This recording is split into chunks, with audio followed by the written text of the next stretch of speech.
people ask that. They're like, I know, but like it takes so long. And it's like, okay, well, if you don't want to grow, then don't spend time on it. But if your goal is to grow, you kind of have to make time.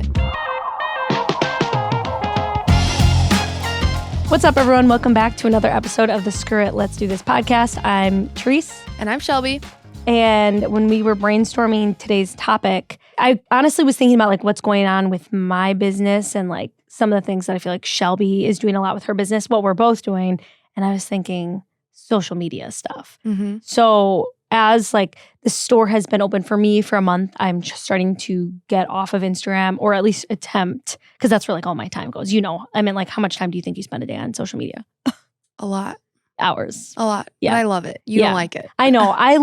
I like certain aspects of it, like the fun and like the unplanned stuff, but following all the rules, and we can talk about that. There's just so many rules with Instagram. So I'm like, well, rules and like things that you should do to post, like post 6 times a week, post at this certain time, blah, blah, blah, blah, blah. But I'm trying to get it, like to delegate that. I've told you that. I'm trying to get it off my back a little bit just so I can focus on other parts of the business. And actually after this episode, I'll be having a meeting with someone from the Tricky team who's kind of like taking over social media. So this is kind of like a tribute to her, but also a tribute to so many people that ask about social media. I mean, like how many followers do you have on your account right now? 18 and a half. Yeah, that's a ton. And I'm just like very close to 10K, but it's taken so long to get there. And like most people, I feel like give up before they get there. Yeah. And so I just thought it'd be cool to give people advice on like, how does someone grow an Instagram account? You know, like how do you grow when it's at almost 18K versus like when you just started? And I feel like you're a pro with this. So maybe even give me advice too. I don't feel like I'm a pro. People like see a number and they think, oh, wow. Like, but people don't realize like the amount of effort and like time. I mean, I've had the account for 4 years, so 4.5 years. So it's not like it just happens overnight. Like I've had people be like, well, how do I get to that number? And it's like, well, how long have you had your account? Just, like a year? Well, you're probably not going to be there unless you go viral or something, which I wouldn't count on. So one of the things that I like, okay, I've heard this piece of advice. I've probably said it on a different podcast before, but it's like, don't compare your day 1 to someone's day 1,000 or something like that. And, you don't really know how long someone's had their account unless you go all the way down to the bottom.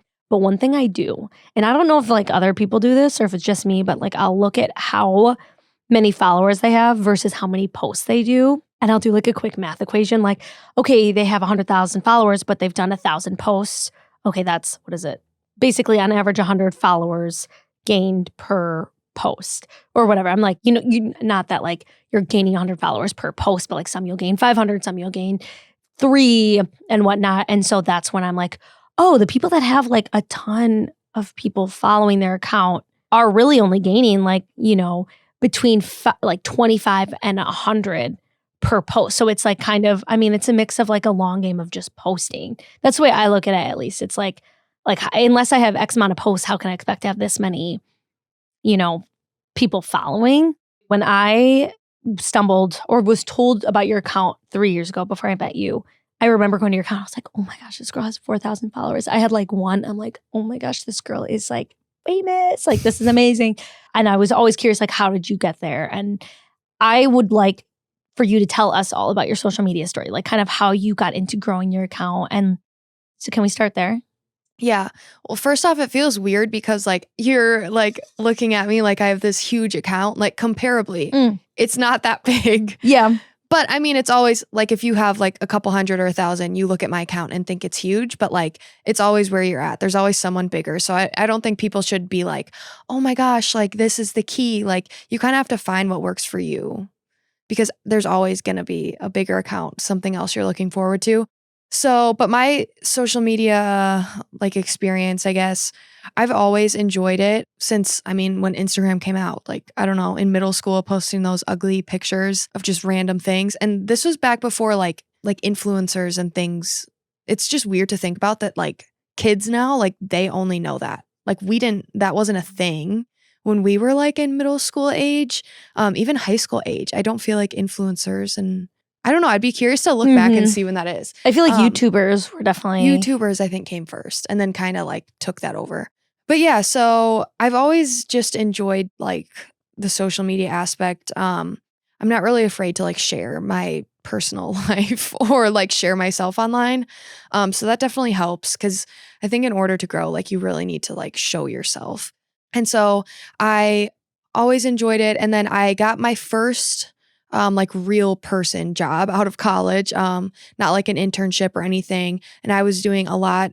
I worked at a startup, so I did like a lot of things, but one of the big things I did was social media there. So I was in charge of running all of our accounts.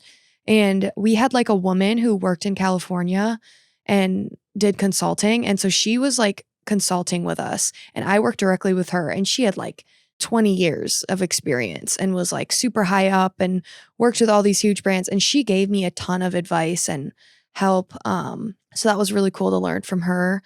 And so I just kind of took what I learned through my job there and applied it to Miggy's.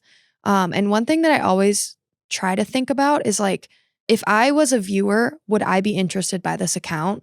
And so like I'm very interested by like the stuff I post because I think like, okay, what would I want to learn or what would I want to watch? And so I go for like comedy or like craziness or baking techniques is kind of like my goal. That's kind of my experience. What's your experience look like? With social media Yeah. stuff? Oh gosh. So, wow, if we're going all the way back to middle school, it was in 7th grade I got a MySpace, a Facebook, and an Instagram, and a Twitter. I got them all at once. So like very early to the game on like Twitter, kind of like right on time for Instagram. And then the other ones, all that stuff. So that was in 7th grade. And I think out of all of them, I was probably, gosh, I just used to tweet Justin Bieber all day long. Follow me 1, follow me 2, follow me 3. Yeah. He followed all my friends besides me. And that was the So beginning of the funny. end. I still love him, but I was so brokenhearted. But then with Instagram, my gosh, I mean, I used to just like my first ever Instagram picture was a picture of me, was a picture of a salmon recipe. Like I was cooking salmon and then like fish. And then I would post like, dumb stuff of like a picture of like a McDonald's fry. Yeah, that's how it used to be. But like, I definitely loved it early on. Like I remember my friends in high school would be like, you could post a picture of nothing and you would get like a bazillion likes, like probably 50 likes or whatever. And I remember I made a bet with someone and they're like, I bet if you post this picture of this veggie tray, you'll get over 100 likes. And I'm like, I doubt it. And then I remember posting that and they brought that up for years. And this is like going Did deep you into get there. 100? Oh gosh, yeah. I mean, I put that really dark filter that made it look blue almost. Yeah. And I love that veggie tray. You can find that only on my personal account. So I feel like I liked Instagram early on. And then there was Snapchat. And I was starting to lose my mind when it came to like Snapchat. So I started kind of taking like the Snapchat, and I'm just talking about like personal Instagram right now, but my account was a personal account before it was a business account, Tricky Foods. I kind of like took the Snapchat approach on Instagram where I was like, you kind of post like dumb stuff on Snapchat. Mm-hmm. I was starting to do that on like Instagram, which was kind of weird because Instagram was more like a highlight reel, but I was like, oh my gosh, look at like my siblings were all tackling each other or like little things. And so before I had my Tricky Foods account, I would have a lot of like acquaintances be like, oh my gosh, I love your Instagram account, or like you're always posting on Instagram. And I enjoyed that. I also, this is getting kind of like far into the archives here, but like I also used to do YouTube vlogging. I had a camera and I like had a mount on my longboard and I would like, I know, like literally I would sit and make so many videos and not many made it to YouTube. Like I probably have 30 on YouTube on tricky clips. That's about to get a flood of viewers. That is, I have 50 subscribers. I thought I was blowing up, but like I loved that. Like I remember I posted, I was like, oh my gosh, we spent so much on pay at dinner, and like someone's mom sent me like $100, and I was like, I love social media. And so I felt like I liked painting a story with my personal life. Like that was really enjoyable for me. Now with Tricky Foods, that was just a place for me to document my healthy food stuff. And it was less about like, oh, look at my life, look how fun it is. It was more like, here's the food I'm making to survive today. Or like, this is what makes me feel good. I had stomach issues. So it started like a little bit more somber. I didn't post my face on it for multiple years. And like what changed the game for me was in 2020 when I'd quit my job, started making, food more frequently. And then I took a social media class. Long story short, I found this account through a friend. And they're like, yeah, we're doing a social media cohort. They called it micro-influencers, but like that was the first class I saw. And the person who did that class, her story resonated with me. Her name is Freckled Foodie. Her name's Cameron Rogers, Freckled Foodie. And I loved her story resonated with me because of quitting corporate and starting a food business.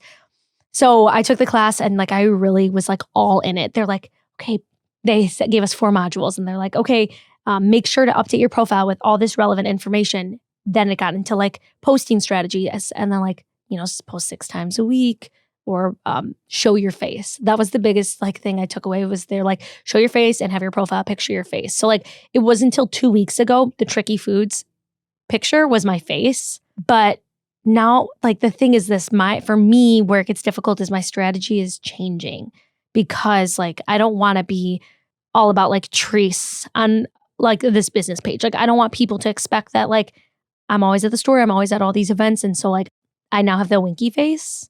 Mhm. That's like my thing. Like I want that to have life breathed into it, Mhm. breathed into it. And like you kind of have like your dog as your mascot. And you also show up in your face a lot, but like I have my winky face now. And Yeah. so like I'm trying to kind of like bring it on there. But yeah, so that's kind of like, that's a little bit of my strategy with it. Like, well, not strategy. That's not my strategy at all. That's just my background story. Strategy is a whole nother thing. Like, do you have a strategy when it comes to social media? Honestly, not really. And like, I feel like people are surprised by that. Like, I don't like the whole, like, you need to post 6 times a week. You need to post. Really, the main thing I try to do is post at like good times. You can see on your account, like if you go into like, I don't know, you can do it. Yeah, you can on your find it really insights. easily. Yeah. On your insights, like what time of day, it'll show you like you get the most traction and how many people are looking at things. So I just try to go off that, which is usually for me around like 6 to 8 p.m. Mhm. Sundays and Mondays are the best days to post for me. But like I didn't post last night and like I just don't really care. Like I feel like I need to show up. If you're just consistent about it, I always try to have a story always like within 24 hours. I try to not let my stories go blank. Mhm. This is good advice. See, like someone that's listening and learning should be taking notes. And yeah, I mean, I try to make it interesting. Like, I don't want to just repost someone's post that's not that interesting to me. Yeah. Like, I want to show behind the scenes, show myself what I'm up to, because people seem to like it. I get a lot more views, a lot more action online, a lot more traction when I am showing up personally, and I love it. I think it's so fun. So I don't think I'll ever get rid of that. Like, that's a part of the business that I want to keep, and I don't ever see myself like handing off. I would miss it if I didn't do that. I feel like for me, a perfect scenario would be like someone takes care of like posting about the events, reposting stuff, interacting with people. When I say interacting with people, and you get this too, and you have a totally different mindset about it, but like I sit with like some guilt when I don't respond. And so many people DM me like, hey, I would like to book this huge event. I need to know today if you're available or I'm going somewhere else over DM. It's like, you didn't think to submit an inquiry or give me a call or so it's like there's so many critical opportunities, but I want someone to do that. And then I would love to just be like, this is what I'm doing today. Yeah.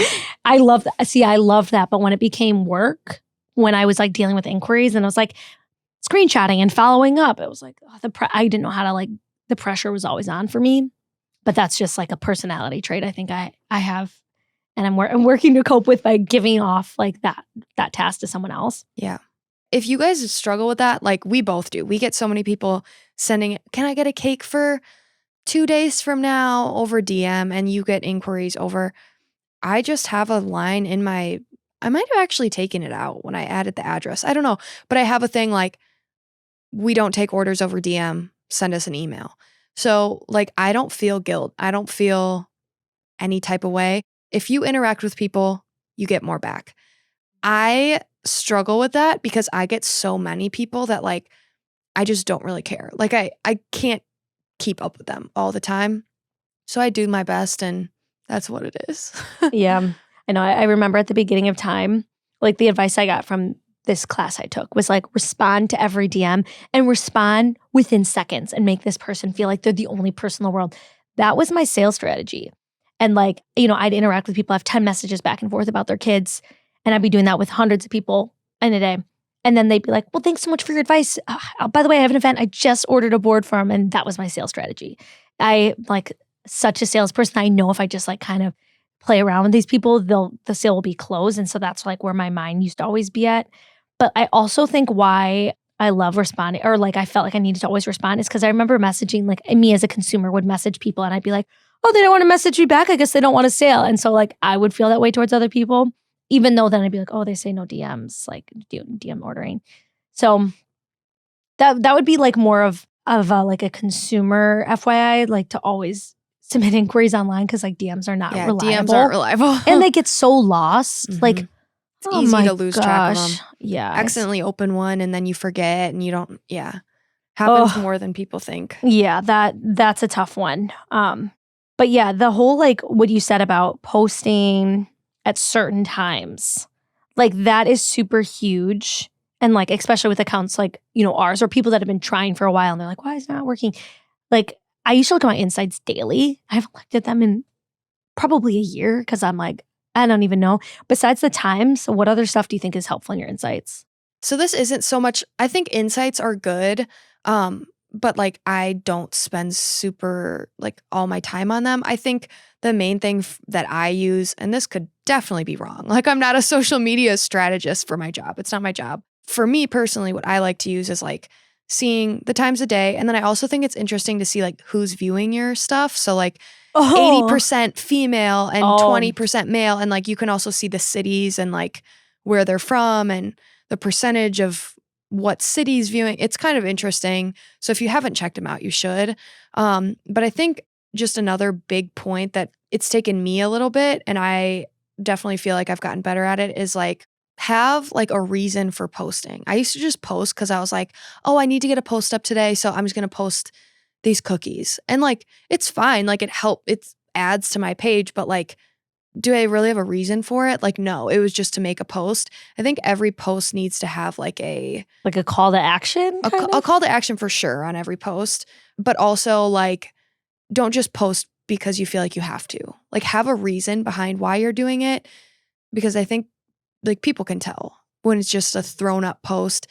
I think it just takes away from the page. So I've been trying to focus on like, okay, like today I posted my class schedule. Tonight I'm going to be posting my cookie schedule for the month because it's October now. And then I did a giveaway and I talked about events by Miggy's. Like I have specific things I want to talk about and I line them up and schedule them. Where do you schedule them? On my computer. I don't use an app. Okay, what do you like? Just a Word doc, like this one to post in my notes on my computer. Okay. So I just write out ideas. I try to do one thing for me that's been like popping off lately are day in the lives or like how-to videos, like how to decorate a cake. So I've been trying to rotate like every other day doing one of those. I love watching those. Yeah, they're and I love watching them. I don't know why like they just take a little bit more time to edit. But like that's what I want to watch on TikTok or Instagram. That's what I get caught scrolling in for hours. And so it makes sense why those are my best videos right now. Yeah. Thank you. There is this one video, and maybe you see too, this day in the life girl. She doesn't speak. It's all ASMR. And she's got these long nails and she like, everything is so loud. She clips like her thing on like her shampoo. And it's like her routine soothes me. Like her routine soothes me. Yeah. And I love those videos. I love also the entrepreneur ones. Like, here's a day in my life. I went to the workshop and I have recorded so many days in the life, but I never post them. Like I know how to, like I've only made like a couple pieces of content that have like really popped off. Like when I get paid for them, like when I'm working with like a brand, I've worked with like 5 and I'll put like 8 hours into those and those will pop the heck off. So it's like, but I know how long it takes. So like, do you have any advice to someone that's like, I know what I need to do. It's going to take so long. So I just do nothing. I think, so I learned this from Abby and Chloe. I mean, I knew this, but like it sometimes just takes a push of someone telling you at the social media event that we did for Events by Miggy's. So like they were like, people ask that. They're like, I know, but like it takes so long. And it's like, okay, well, if you don't want to grow, then don't spend time on it. But if your goal is to grow, you kind of have to make time. And so like Abby runs the social media for like all of their businesses, like Pursuing Your Purpose, all that stuff. So she talked about like, I think at the beginning of the week, she schedules like a time block of like 2 hours or something. And then that's all she does. And she uses an app.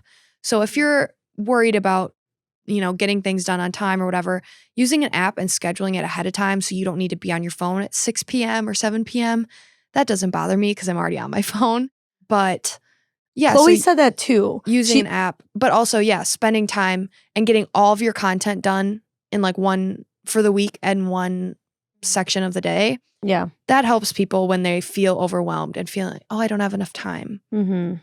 So yeah, I think scheduling it out. Yeah. I remember like I would always set a timer for 12. Like noon would be the time that I would post. So at 11:30, I'd go on and be like, okay, what am I going to post today? And I'd like put it together. And then I'd have them in my drafts. But then like if you delete the app, like I always delete the app and they delete from the drafts. So I think, or just having like a running list of ideas. Like that's what I have. I don't really like plan out super far ahead, but I have a list in my head and I write them down of things I want to talk about soon. And then I just kind of go down the list. we just like barely scratched the surface today. Honestly, I think we should have another. I think it'd be awesome to talk more in depth, even with someone like Chloe or like Abby from we herself. should get one of them on. We should get them on because like there are things that we didn't even talk about. Like I'm thinking about hashtags or tagging people, like all these little things that I learned early on are like don't post and ghost, interacting with people, warming up the app. Like I don't know, those are all things we could talk about. The algorithm. It's so hard because it always changes. Like that's why like I don't really pay attention to the rules that often because it's always changing. Oh, like, I'm a freaking rule just follower. being consistent. Give me 30 rules so I can just squirm on them. I think you need to be just consistent all the time, like posting consistently, interacting consistently. The rules will literally change every other week. So it's like impossible to keep up unless you want to spend 40 hours a week doing it, like which I don't, but. Yeah. I want to say one quote about consistency that I think I said during Liv's podcast episode because it's on the Orange Theory wall. It's like long-term consistency outbeats short-term intensity. Yeah. Which I am all about the short-term intensity, which is why I've now handed the social media reins away. But I think that's really good advice about consistency. All right, everyone. Thank you so much for tuning in to a super quick episode on social media. We're going to hit more about this in the future. So if you'd like to follow along and hear another one of our upcoming episodes, you can find us at Screw It, Let's Do This on Instagram and on YouTube. That's the best place to watch. And any other place that you listen to podcasts, you can find us there. Shelby, where can they find you? You can find me at Mickey's Bakes. And you can find me at Tricky Foods. And everyone, if you are enjoying the pod, please give us a review. That's the best way to let us know that you're enjoying things or things that you want to hear more about. We'll see you guys next time. Bye. See you next Wednesday.